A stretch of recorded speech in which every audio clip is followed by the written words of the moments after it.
Good morning and thanks for joining us this Wednesday, the 23rd of April. I'm Sophia Mavridis, a market analyst with Bell Direct. Well, European markets closed higher after the European Central Bank reported that the disinflation process in Europe was nearing completion. The STOXX 600 closed 0.25% higher, the German DAX up 0.4%, France's CAC up 0.56%, and the FTSE 100 up 0.6%. Now, US equities rallied on Wall Street overnight, ending a four-day streak of losses as hopes that the trade tensions between the US and China could potentially ease soon. The Dow Jones advanced 2.66%, the S&P 500 up 2.51%, and the Nasdaq up 2.7%. Now, yesterday, the ASX 200 closed slightly lower, just 0.03% down, with what was a quieter trading day to start the three-day working week between Easter and Anzac Day long weekends. Financials, consumer staples, and materials were the only sectors to close in the green.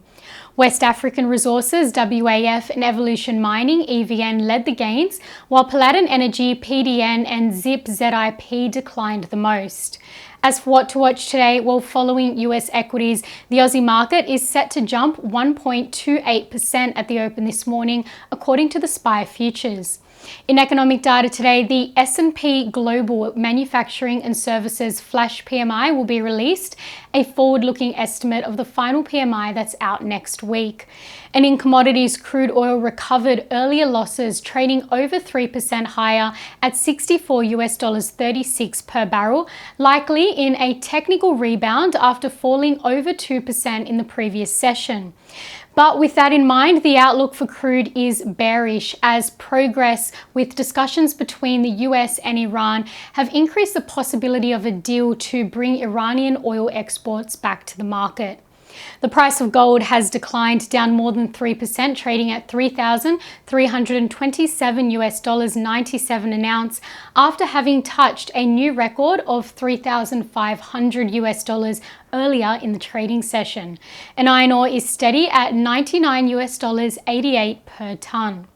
Now, Woolworths WOW is scheduled to pay its fully franked interim dividend of 39 cents per share today.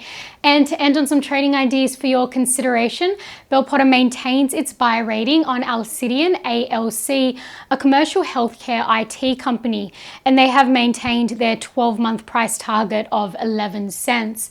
At ALC's current share price of 8 cents, this implies a 39.2% share price growth in a year. And Trading Central have identified a bearish signal in Cube Holdings QBE, indicating the stock price might fall from the close of $3.79. Now that's all for this morning. I'm Sophia Mavridis with Bell Direct. I hope you have a great day, and as always, happy trading.